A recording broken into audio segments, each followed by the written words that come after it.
नमस्कार, आप देख रहे हैं न्यूज प्लस और मैं हूं आपके साथ नेहा। हमारे विशेष कार्यक्रम आपका शहर आपकी खबर में आप सभी दर्शकों का स्वागत है। बुलेटिन की शुरुआत करेंगे। पहली खबर बिहार से है, जहां सियासी घमासान के बीच निर्वाचन आयोग के सूत्रों से खबर आई है। विधानसभा चुनाव 5 से 15 नवंबर के बीच हो सकते हैं। 30 सितंबर को बिहार की वोटर लिस्ट का अंतिम प्रकाशन होना है और यह माना जाता है कि वोटर लिस्ट कंप्लीट होने का मतलब आयोग ने चुनाव की 25% तैयारी कर ली है। अगले हफ्ते आयोग की उच्च अधिकारियों की एक टीम बाकी तैयारियों का जायजा लेने बिहार भी जा सकती है और दशहरा व दीपावली के बीच किसी भी समय आयोग चुनाव की घोषणा कर सकता है। आयोग से निकलकर यह जानकारी बाहर आई है। बिहार का सियासी पारा और भी चढ़ गया है और इस बीच तेजस्वी यादव की जनसभा में पीएम मोदी की मां को लेकर फिर अमर्यादित टिप्पणी की गई तो भाजपा हमलावर हो गई, जिसके बाद बिहार की सियासत एक बार फिर से गर्मा गई है। बीजेपी और उसके सहयोगी दलों के नेताओं ने तेजस्वी यादव, लालू यादव और राहुल गांधी पर तीखा हमला बोला है। इससे पहले जब राहुल गांधी और तेजस्वी यादव की वोट अधिकार यात्रा में पीएम मोदी की मां पर अभद्र टिप्पणी की गई थी तो बिहार ही नहीं पूरे देश में भाजपा का गुस्सा फूट पड़ा था। बिहार में तो भाजपा ने कांग्रेस के दफ्तर में घुसकर तोड़फोड़ की थी। तो फिर से उठे इस विवाद पर देखिए हमारी खास रिपोर्ट। हो रही हैं। इसी बीच नेता प्रतिपक्ष तेजस्वी यादव फिर से विवादों में फंस गए। तेजस्वी यादव की जनसभा के दौरान प्रधानमंत्री नरेंद्र मोदी को लेकर फिर से अमर्यादित टिप्पणी की गई है।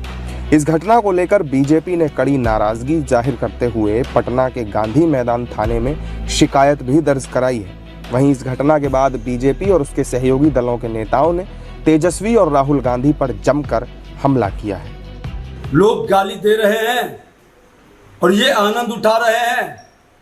तेजस्वी यादव जी, ये आपको महंगा पड़ेगा।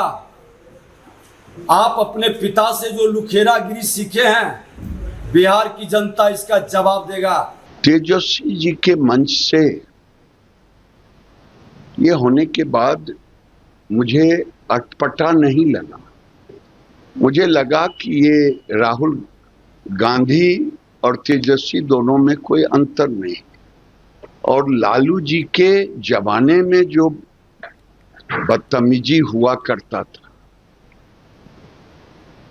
वो राहुल गांधी ने दरभंगा के मंच पे किया, ये वैशाली जिले के मंच पे किया। और नरेंद्र मोदी जी की मां को गाली दे करके इन्होंने बड़ी भूल की। अब तेजस्वी जी और राहुल जी खुद कार्यकर्ताओं को जिस तरह से भड़का रहे हैं और उकसा रहे हैं, उसके बाद उनके साथ रहने वाले जो लोग हैं उनसे आप क्या उम्मीद कर सकते हैं। दरअसल विमर्श की गरिमा जिस तरह से गिरती जा रही है और जो हताशा और बौखलाहट तेजस्वी यादव और उनके समर्थकों में दिख रहा है, ये उसकी बानगी है। ये कहीं ना कहीं एक बड़ी हार की आशंका तेजस्वी यादव को हो रही है। इससे पहले भी लोकसभा में नेता प्रतिपक्ष राहुल गांधी की वोटर अधिकार यात्रा के दौरान ऐसा ही वाकया सामने आया था। इस मुद्दे को लेकर राष्ट्रीय स्तर पर राहुल गांधी समेत इंडिया गठबंधन की आलोचना की गई थी। अब एक बार फिर से उसी कृत्य को दोहराया गया है, जिसमें बिहार अधिकार यात्रा के दौरान तेजस्वी की सभा में फिर से पीएम मोदी की मां को लेकर विवादित टिप्पणी की गई है। पीएम की मां पर अभद्र टिप्पणी के बीच बिहार में विपक्ष एसआईआर और वोट चोरी के साथ बेरोजगारी, भ्रष्टाचार और अपराध के मुद्दे उठा रही है तो भाजपा और एनडीए घटक दल घुसपैठ को धार दे रहा है। आज की घटी जीएसटी दरों को लेकर भी भाजपा और पूरे एनडीए ने अभियान चलाने का फैसला किया है। जनता को मिली नवरात्र, दिवाली और छठ से पहले जनता को मिली बड़ी राहत को एनडीए वोटों में परिवर्तित करना चाहती है।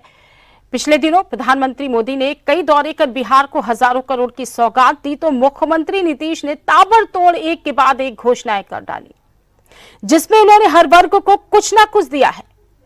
अब जब सियासी धार और तेज होती जा रही है, व्यक्तिगत आरोप प्रत्यारोप भी शुरू हो चुके हैं कुछ दिनों में प्रधानमंत्री मोदी, गृह मंत्री अमित शाह, जेपी नड्डा और दूसरी तरफ राहुल गांधी के दौरे फिर से शुरू होने वाले हैं और इसके बाद पीएम की मां पर अभद्र टिप्पणी से लेकर वोट चोरी और घुसपैठ के मुद्दे फिर से ताजा होंगे और घमासान और बढ़ेगा।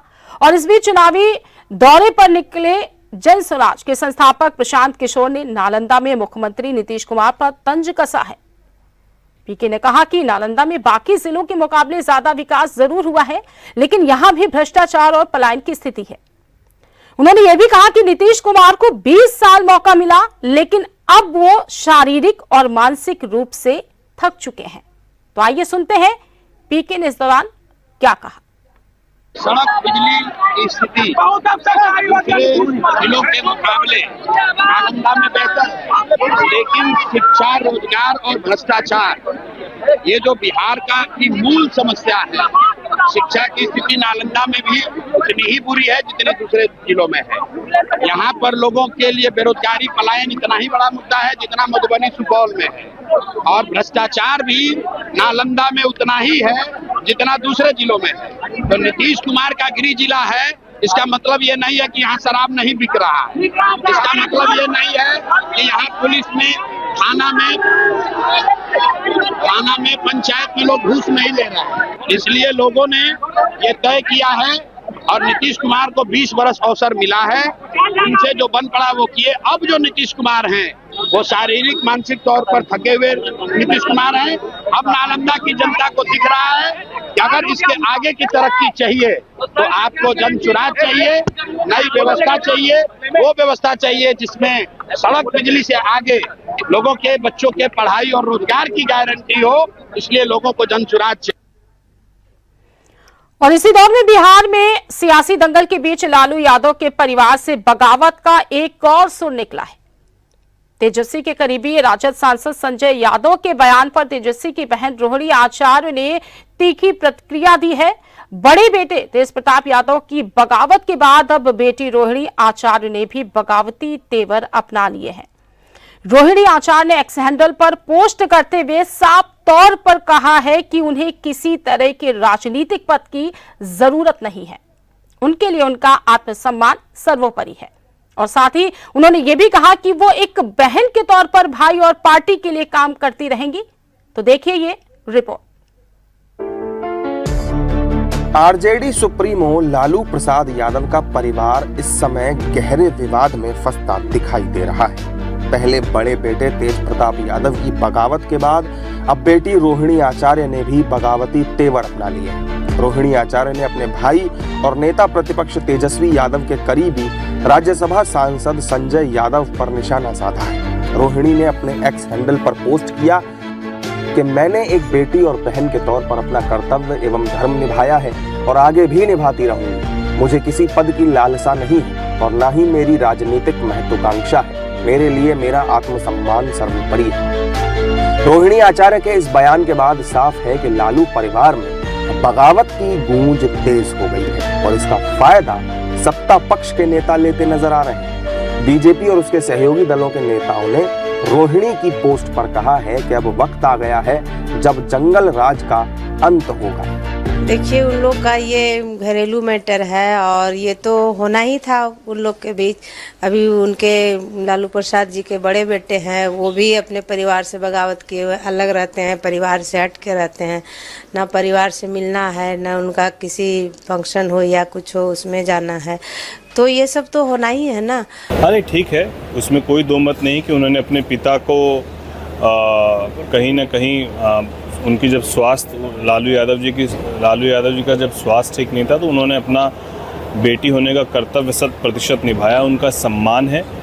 और मुझे लगता है कि व्यक्तिगत रूप से मेरा उस पर कोई टीका टिप्पणी नहीं है, लेकिन हाँ, उन्होंने बेटी होने का धर्म ज़रूर निभाया, इस पे मैं उनका सम्मान करता हूँ। रोहिणी आचार्य बेटी है और उसने अपने पिता के लिए किडनी दान किया और भाई बहन का रिश्ता बड़ा अटूट होता है।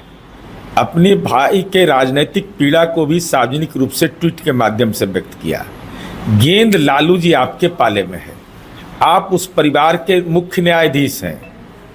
आपको फैसला करना है कि क्या आपकी बेटी की मनः पीड़ा आंतरिक पीड़ा, अपने भाई के लिए परेशानी और कौन वो गुनाहगार है यह भी तय करने का अधिकार आपको है, पारिवारिक मुखिया होने के नाते भी और पार्टी के मुखिया होने नाते भी।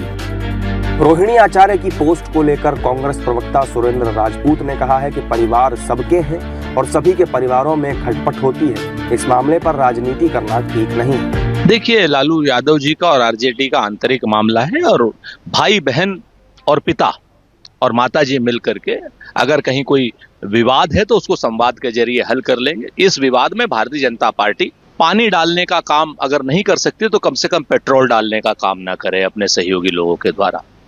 घर परिवार सबके होते हैं, सबके घर परिवार में 4 बर्तन होते हैं, खटकते हैं, लेकिन परिवार एक रहता है, नेक रहता है। पहले जहां तेज प्रताप यादव परिवार से अलग हुए, वहीं दूसरी तरफ संजय यादव के कारण रोहिणी आचार्य भी परिवार में अलग थलग पड़ गई हैं और कहीं न कहीं उन्होंने अपने परिवार के खिलाफ मोर्चा खोल दिया है। तो आइए अब खबर है मध्य प्रदेश से, जहां पर छिंदवाड़ा में प्रदर्शन को निकले युवा कांग्रेसी इतना उग्र हो गए हैं कि कई पुलिस वाले उनकी इस हरकत में घायल हो गए हैं।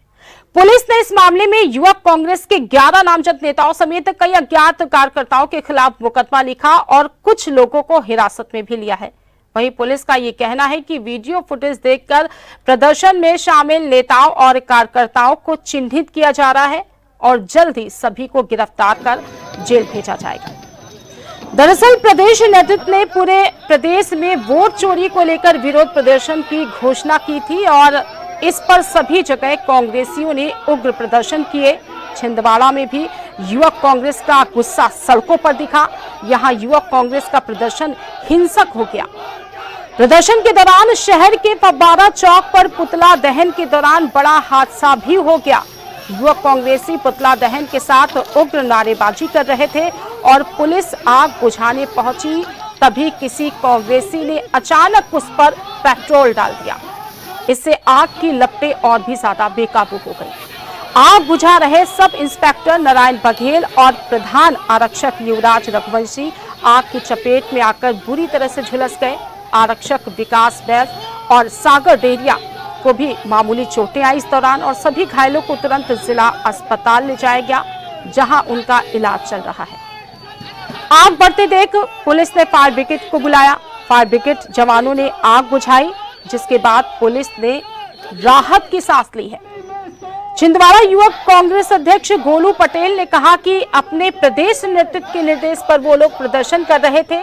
पुतला दहन के बीच पुलिस अनावश्यक रूप से बीच में आ गई। उन्होंने कहा उस समय किसी के जलते पुतले पर पेट्रोल डालने की बात गलत है। उन्होंने कहा कि वोट चोरी के खिलाफ उनका विरोध जारी रहेगा और वो पुलिस की धमकियों से डरने वाले नहीं हैं। तो आइए सुनते हैं इस बीच कांग्रेस अध्यक्ष और पुलिस अधिकारियों ने क्या कुछ अपनी सफाई में कहा है। जैसा कि आप लोगों को पता है, राहुल गांधी जी ने जो मुहिम छेड़ी है, इसको लेके पूरे देश में हल्ला बोल मचा हुआ है, वोट चोर गद्दी छोड़।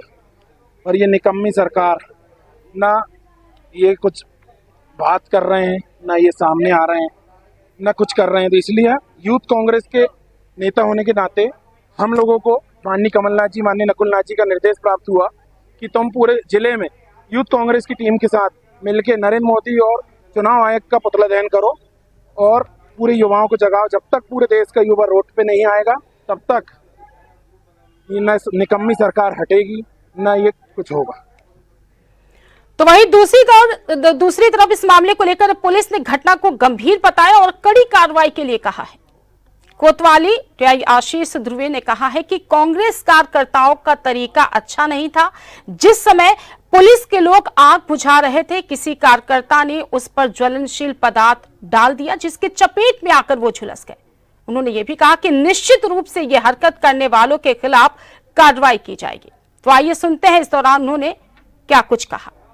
आज कांग्रेस का विरोध प्रदर्शन था। विरोध प्रदर्शन के स्वरूप छिंदवाड़ा का जो फव्वारा चौक है पुतला दहन किया जाना था, इनके द्वारा प्रदर्शन किया जा रहा था। उसी दौरान कार्यकर्ताओं द्वारा पुतला लाया गया। पुतला जब पुलिस ने छुड़ाने का प्रयास किया तो अचानक से किसी ने ज्वलनशील पदार्थ डाला, जिसपे कि एकदम बहुत तेज आग लगी। उसे छुड़ाया गया। फिर से किसी ने बहुत तेजी से उस पर ज्वलनशील पदार्थ डाला, जिससे और तेज आग भड़की, जो कि बहुत ही गलत तरीका है। उस आग को बुझाने के लिए पुलिस द्वारा पूरा प्रयास किया गया। हमारा एक सब इंस्पेक्टर के पैर में आग लगी, जिससे हॉस्पिटल में भर्ती किया गया। हमारे यहाँ प्रधान आरक्षक है, उसके हाथ में चोट आई, 1-2 पुलिस वालों को और चोटें आई हैं। फुटेज देखे जा रहे हैं उसमें। इसके बाद में जब बहुत ज़्यादा अव्यवस्था का माहौल बना तो फायर ब्रिगेड का उपयोग किया गया पूरा, और फायर ब्रिगेड से बुझाई गई। हालांकि फायर ब्रिगेड का उपयोग पहले किया जा रहा था, लेकिन ये ज्वलनशील पदार्थ उसमें डालते जा रहे थे, बहुत आपत्तिजनक। डॉक्टर का क्या कहना है? डॉक्टर का ये कहना है कि इलाज किया जा रहा है, अभी उनको दवाई दी गई है, इंजेक्शन लगाए गए, अभी वो आराम कर रहे हैं। इसके बाद देखते हैं जैसा भी डॉक्टर कहते हैं। कितने लोग? अभी 2 लोगों को चोट है, 2 आरक्षक और हैं, अभी ट्रीटमेंट करा रहे हैं। हालांकि इस पूरे मामले को लेकर पुलिस ने अब तक कार्रवाई का खुलासा नहीं किया है, लेकिन पुलिस सूत्रों ने बताया है कि छापेमारी कर कई कांग्रेसियों को हिरासत में लिया गया है और वीडियो से चिन्हित कर अन्य की गिरफ्तारी के लिए छापेमारी जारी है। फिलहाल आगे बढ़ते हैं और अब चलते हैं छत्तीसगढ़, जहां पर नक्सलवाद के खिलाफ अभियान के बीच स्वास्थ्य विभाग ने इतिहास रचा है। नदी की तेज धारा पार कर विभाग की टीम नक्सल प्रभावित उस क्षेत्र में पहुंची, जहां पर नक्सलियों का इतना भय था कि स्थानीय लोग भी शाम होते ही दुबक जाते थे।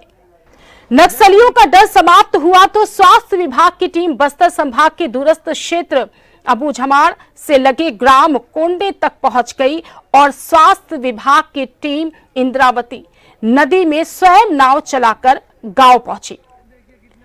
टीम ने स्वस्थ नारी सशक्त परिवार अभियान के तहत गर्भवती महिलाओं की जांच के साथ ग्रामीणों को बीमारियों के बारे में जागरूक किया। जब भी छत्तीसगढ़ में बस्तर के दूरस्थ अंचलों में स्वास्थ्य सुविधाएं पहुंचाने की बात होती थी तो सबसे पहले दुर्गम जंगल, उपनाती इंद्रावती नदी का ख्याल आता था।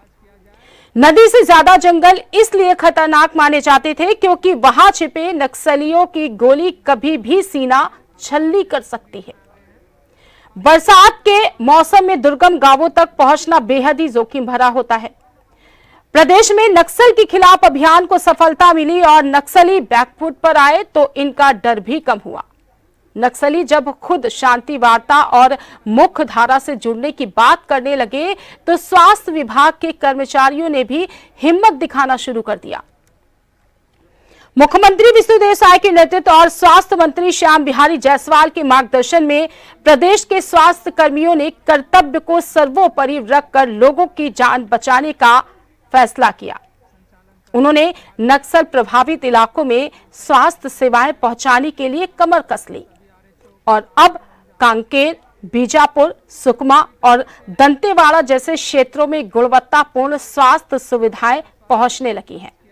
इससे बस्तर संभाग में स्वास्थ्य सेवाओं की तस्वीर को पूरी तरह से बदल रही है। वहीं स्वास्थ्य विभाग के सचिव अमित कटारिया और आयुक्त सह संचालक डॉक्टर प्रियंका शुक्ला ने भी हर क्षेत्र में स्वास्थ्य सुविधाओं के विस्तार की प्रतिबद्धता जाहिर की तो स्वस्थ नारी सशक्त परिवार अभियान में बीजापुर के सबसे दुर्गम इलाकों तक स्वास्थ्य सेवाएं पहुंचने लगी। स्वास्थ्य दल स्वयं नाव चलाकर उपनाती इंद्रावती नदी पार की और अबूझमाड़ से लगे ग्राम कोंडे पहुंच गया और यहां स्वास्थ्य टीम ने शिविर लगाया तो गांव वाले चकित रह गए। गांव वालों का ये कहना था कि उनको सपने में भी उम्मीद नहीं थी कि इस तरह नदी पार कर कोई टीम उनके गांव पहुंचेगी। शिविर में 132 मरीजों की जांच की गई, जिसमें मलेरिया, सर्दी, खांसी और त्वचा रोग से पीड़ित प्रमुख थे। शिविर में विशेष रूप से 10 गर्भवती महिलाओं की सभी स्वास्थ्य जांचें और टीकाकरण के साथ जरूरी टिप्स भी दिए गए। मात्र स्वास्थ्य सेवाओं के अंतर्गत महिलाओं को पोषण, एनीमिया से बचाव और सुरक्षित मातृत्व संबंधी जानकारी भी स्वास्थ्य टीम ने दी। स्वास्थ्य विभाग के अनुसार बीजापुर जिले में 3 दिनों के अभियान में हजारों लोगों की स्वास्थ्य जांच की गई, जिनमें उच्च रक्तचाप के 3177 मामले भी सामने आए और इसके अतिरिक्त महिलाओं में मुख, स्तन और सर्वाइकल कैंसर की 2823 स्क्रीनिंग की गई और उन्हें आवश्यक परामर्श भी दिया गया। शिविरों में 314 गर्भवती महिलाओं को जांच, टीकाकरण और परामर्श का लाभ मिला। अभियान के तहत दूरस्थ अंचलों में आयोजित शिविरों के माध्यम से अब तक 1200 से अधिक लोगों की टीबी स्क्रीनिंग भी की जा चुकी है। वहीं स्वास्थ्य कर्मी नदी, पहाड़ और जंगल पार कर महिलाओं और बच्चों तक जीवन रक्षक सेवाएं पहुंचा रहे हैं। ये आंकड़े केवल संख्याएं नहीं, बल्कि उस संकल्प का प्रमाण है कि प्रदेश से न केवल नक्सलवाद का सफाया होगा। आइए देखते हैं कि कैसे स्वास्थ्य विभाग की टीम उफनाती नदी पार कर दूरस्थ जंगल में गांव तक पहुंची।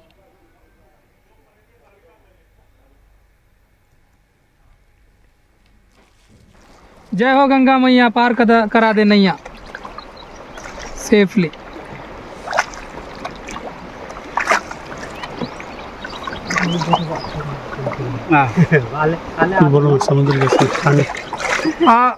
देखिए कितने ज़्यादा बहाव है यहाँ पर, और हम लोग ये नदी पार करके कोंडे जा रहे हैं स्वास्थ्य शिविर संचालन करने। हमारे साथ बीईटीओ सर भी मौजूद हैं और सभी आरएचओ के साथ में हम जा रहे हैं कोंडे, और हम पूरी तरह से कोशिश करेंगे कि वहाँ पे अच्छे से उनका स्वास्थ्य इलाज किया जाए। और हाँ, 1 दिवसीय शिविर है, तो अभी हम चलें नदी में। आप देख सकते हैं बीचों बीच में आ गए हैं।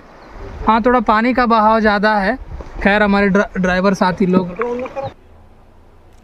तो प्रदेश सरकार का ये प्रयास इस विचार को सशक्त करता है कि स्वस्थ नारी ही सशक्त परिवार की आधारशिला है।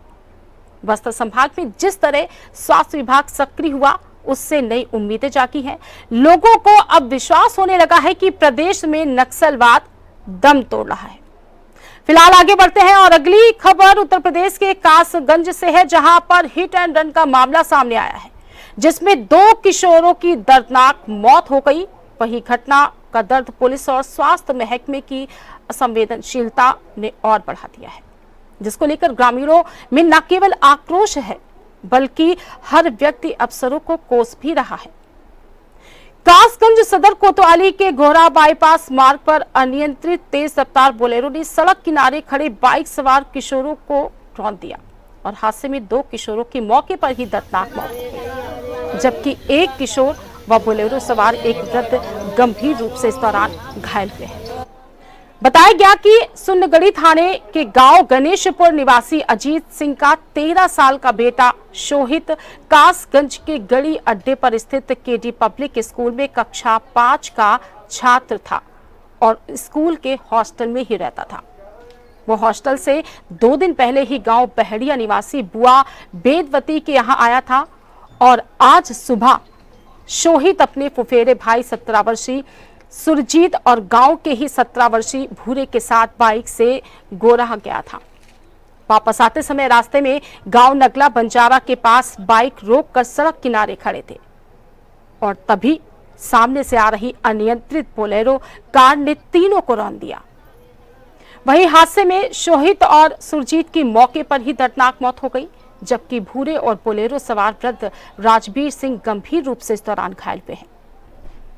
हादसे के बाद रिश्तेदारों और गांव वालों ने पुलिस और एम्बुलेंस के लिए स्वास्थ्य महकमे को फोन करना शुरू किया। 50 फोन के बाद 1.5 घंटे तक कोई नहीं पहुंचा तो घायल को ई रिक्शे से गांव वाले अस्पताल ले गए। चिकित्सकों ने दोनों की हालत गंभीर देखकर अलीगढ़ रेफर कर दिया। तो पुलिस ने दोनों किशोरों के शव कब्जे में लेकर पोस्टमार्टम के लिए भेजा। वहीं किशोरों की मौत से उनके घरों में कोहराम मच गया है। तो आइए सुनते हैं किशोरों के रिश्तेदार की पीड़ा। गाड़ी तो जाएगी वहाँ, गाड़ी तो आराम थाने ले जाओ और जितने पैसा भत्ते वो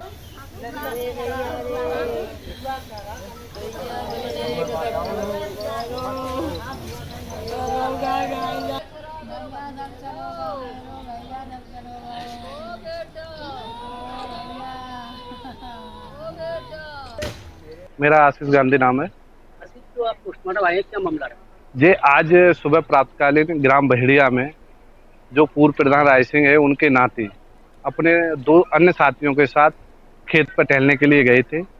तो जब वो अपने खेत पर टहलने के लिए गए थे तो उनके चाचा श्री पहुंच गए। तो चाचा श्री बाइक खड़ी करके, वो एक स्कूल बन रहा है, बिल्डिंग बन रही है नई, तो वहाँ ठेकेदार के पास पूछने गए थे कि कहीं लेबर की जरूरत नहीं है, तो ये भतीजे जहाँ पे लग जाएंगे। तो वो जैसे पूछने गए तैसे एक सामने से बहुत तेजी से लापरवाही से एक बोलेरो गाड़ी जिसका नंबर है UP 13 AW 7671, बहुत लापरवाही से ड्राइवर उसको चला के ला रहा था, उल्टी साइड पे आकर ने उस बोलेरो वाले ने मतलब लापरवाही से टक्कर मार दी उन तीनों में। तो 2 तो मौके पे ही मृत्यु हो गई हमारे भतीजों की, और एक बहुत घायल अवस्था में, गंभीर अवस्था में है। एक और बात है कि वहाँ और हमने और वहाँ अन्य साथियों ने कम से कम 50 कॉल एम्बुलेंस और पुलिस विभाग को की, ना एम्बुलेंस 1.5 घंटे तक वहाँ पहुंची, ना कोई पुलिस विभाग का कोई कर्मचारी वहाँ 1.5 घंटे तक पहुंचा। तो इस पूरे हादसे में 2 लापरवाहियां बड़ी उजागर हुई हैं। पहले चालक ने लापरवाही से बुलेरो चलाकर 2 किशोरों की जान ले ली और फिर पुलिस व स्वास्थ्य महकमे ने घायलों की जान खतरे में डाल दी। ग्रामीण पुलिस और एम्बुलेंस का इंतजार करते रहते तो दोनों घायलों की जान भी जा सकती थी। जितनी देर ग्रामीणों ने पुलिस और एम्बुलेंस का इंतजार किया, उतनी देर में ही उनकी हालत काफी बिगड़ गई। फिलहाल आज के लिए इतना ही। आप देखते रहिए न्यूज़ प्लस।